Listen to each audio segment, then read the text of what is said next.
Hi, welcome to Notes 2.7, which are all about angle pairs and their significance. So let's talk about some theorems first off. We've got the right angle congruence theorem, and the right angle congruence theorem simply states that all right angles are congruent, which you would think would be very obvious, but you still have to state it. And then we have the congruent supplements theorem and the congruent complements theorem. These two are identical, except for one is talking about a pair of angles that are supplementary and the other is talking about a pair of angles that are complementary. So the congruent supplements theorem states that if two angles are supplementary to the same angle or to congruent angles, then the angles are congruent. And the congruent complements theorem states similarly that if two angles are complementary to the same angle or to congruent angles, then the angles are congruent. And these are very confusing to students. However, they're super useful because they keep you from having to do a whole bunch of steps in proofs. So let's see if we can't illustrate them real quickly. So I have these guys going on. Let me see, angle 1 and angle 2. And then I have another pair of angles. And we're going to call these guys angle 3 and angle 4. And I am going to tell you that angle 2 is congruent to angle 3. That is a given. So let's do a little mini proof here. Angle 2 is congruent to angle 3. And that is my given because it was drawn in my diagram. Okay, now I know that angle 1 and angle 2, they are a linear pair. So they are supplementary. So angle 1 is supplementary to angle 2. And that's because they are a linear pair. And then I know that angle 3 is supplementary to angle 4. And that is because they are also a linear pair. So now I have two angles, angle 1 and angle 4, that are supplementary to congruent angles, and therefore the congruent supplements theorem allows me to say that they are now congruent to each other. So angle 1 is congruent to angle 4, and that would be my congruent supplements theorem. And that can be the abbreviation for it when you use it in proofs. So it's super handy because you don't have to start talking about the measure of these two equals 180, the measure of these two equals 180, set them equal to each other, and then go back to talking about congruency. Right? There's a lot of steps you get to skip if you go ahead and you remember the congruent supplements theorem. And it works exactly the same way when we're talking about complements. So now we have two postulates, which we've sort of been talking about for a while now, but we're going to go ahead and make them official. And the linear pair postulate says if two angles form a linear pair, then they are supplementary. And we just talked about that when I was doing the congruent supplements theorem. We said that angle 1 was supplementary to angle 2 and 3 was supplementary to 4 because they were linear pairs. And then finally, my vertical angles postulate states that vertical angles are congruent. Okay, so now we are going to use the congruent complements theorem to write a proof, and we are going to prove that angle 1 is congruent to angle 3. So let's begin by talking about our givens. We've got that 1 and 2 are complementary, so they form a right angle. Sometimes it's a good idea to mark up your diagram so you can just kind of mentally see what's going on. And then we know that ABC is a right angle. So we've got that going on there. And let's write down our givens. So we've got angle 1 and angle 2 are complements. And then I'm going to go ahead and put our other given right next to that. So angle ABC is right. And I'm going to call those both given. You do not have to group them together, especially if you want to talk about these guys and then talk about this one. But I'm going to start talking about this one, and I'm not really going to talk about this one a whole lot. So I went ahead and put those together. All right. So we know that angle 1 and angle 2 are complementary, and we know that ABC is a right angle. And we need to figure out where to go from there. Well, we're headed in the direction of proving that angle 1 is congruent to angle 3. So I need to start talking about angle 3. Well, angle 3 is part of ABC. So I'm going to want to talk some more about ABC. And ABC is made up of 2 and 3, so I'm going to be talking about the measures of these angles because I'm going to want to talk angle addition postulate. So I might as well say something about the measure of angle ABC right now. And the measure of angle ABC equals 90 degrees because it's a right angle. And whenever you can say something like that, because it's a right angle, because it's blatantly obvious, that means that you're dealing with a definition. In this case, we're dealing with the definition of a right angle. And then we're going to talk about angle 2 and angle 3. So I know that the measure of angle ABC, sorry, I forgot the A, ABC equals the measure of angle 2 plus the measure of angle 3. And this is when I have two angles that add up to give me a big angle. That is my angle addition postulate.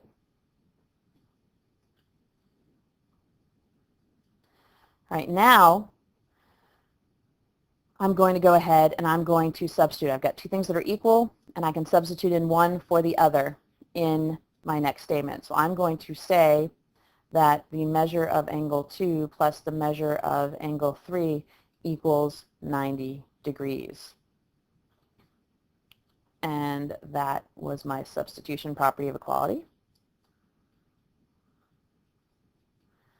All right, the reason why I wanted to say that is because I really wanted to say, since I knew I was going to be using the congruent complements theorem, that 2 and 3 are complementary. Well, I can't say that unless I've previously said that their measures add up to 90 degrees. So now that I've said that, I can say that angle 2 and angle 3 are complements. Again, because their measures add up to 90 degrees. So that is my definition of complementary angles. All right, so now 1 is complementary to 2, 2 is complementary to 3, so I now have enough information to say that angle 1 is congruent to angle 3. And the reason why I can do that is my congruent complements theorem. So it really saves some time in the long run because I've got two angles, 1 and 3, that are complementary to the same angle, therefore they are congruent to each other, and that's why it's the congruent complements theorem. And we are asked to find the values of the variables, and it's pretty easy to solve, but what's important is that you know why we solved it the way we did. And so in this first case here, case 1, we've got these two angles. What kind of angles are these? Well, they are vertical angles. And my vertical angles postulate tells me that vertical angles are congruent. So if my angles are congruent, then I can set them equal to each other. So I can set 3x minus 40 equal to 2x minus 10. And when I solve for x, I get x equals 30. Coming over to case 2 here, what kind of angles are these? If you said linear pair, you are right. And what do I know about my linear pair from the linear pair postulate?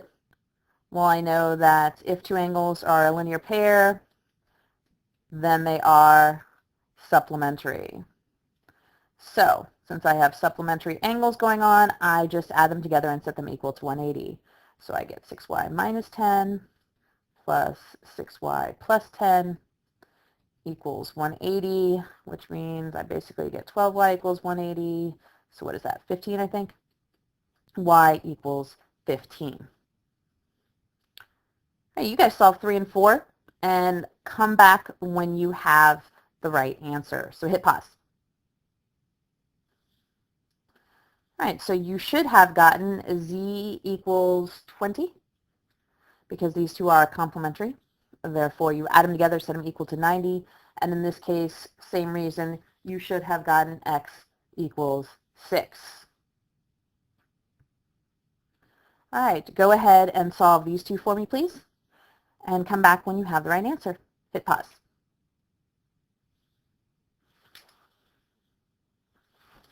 Okay, so for this one, you should have gotten x equals 16.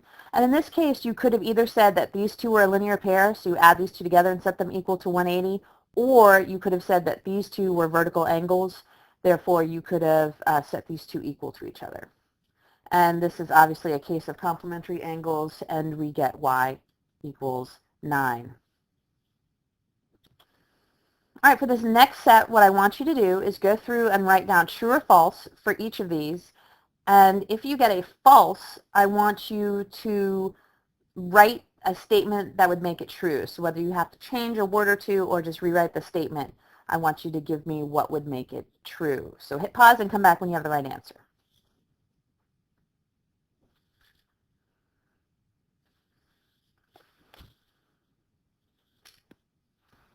All right, so we basically have false.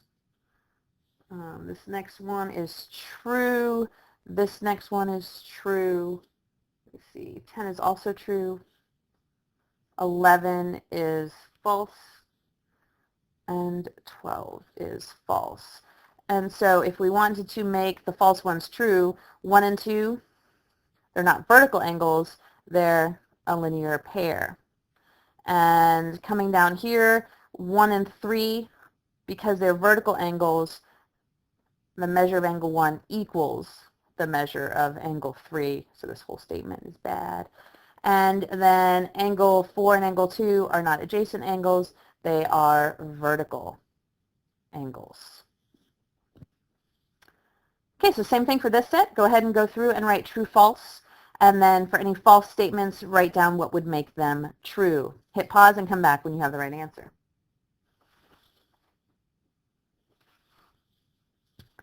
All right, so 5 and 6 are not congruent. That's false. But they do add up to 180 degrees, and they are adjacent. They obviously do not add up to 90, and they are not vertical angles. All right, so what would make them true is 5 and 6 are supplementary, and the measure of angle 5 plus the measure of angle 6 equals 180 degrees, and they are not vertical angles. They are a linear pair. Okay, so here we're asked what can we conclude about the angles in each diagram, and we need to justify our answers. Now there's a lot of things that we can conclude, but I want to limit our conclusions to the theorems and postulates that we talked about at the beginning of these notes, because that will make things a little bit simpler and clearer. All right, so we are given that OMN equals 125 degrees, which means that the other angle that equals 125 degrees is angle PMQ. And the reason for that is those are vertical angles, and vertical angles are congruent. So there's my justification. Oops, I forgot to write equals 125 degrees. Okay, so furthermore, I can say something about angle, let me see, QMN. So angle QMN must equal 55 degrees. And that has to do with my linear pair postulate, right, which states that if two angles are a linear pair, then they are supplementary. And finally, then I know that angle OMP must also equal 55 degrees, and I can use either one of these two. I'm a ditto or ditto, right? Either one of these two to justify. I can either think about it as these two are a linear pair, or these two are congruent because they are vertical angles. All right, so that was your example, and that was the easy one. I would like you to write down some conclusions about the angles in 19 and the angles in 20, and then we'll get back together after you've written them all down, and you can see how accurate you were. Okay, so for number 19, there are a bunch of conclusions that you can draw, but I think pretty much the main conclusion I want to talk about is that angle AOB is congruent to angle DOE.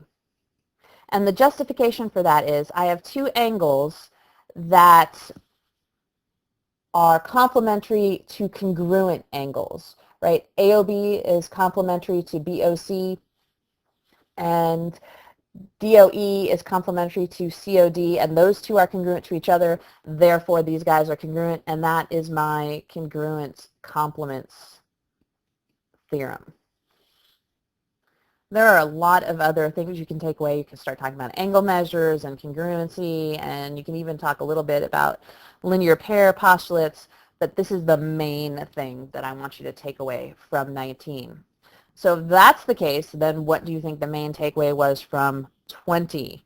Well, I think it's that angle BWA is congruent to angle AWD, and that would be my congruent supplements theorem. Because these two are a linear pair, therefore they are supplementary. These two are a linear pair, therefore they are supplementary.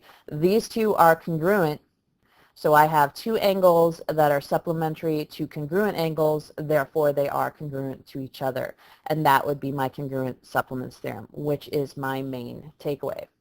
All right, if you have any questions over any of the angle pairs or theorems or postulates that we've covered today, please make sure you come to class prepared to ask about them. Thanks.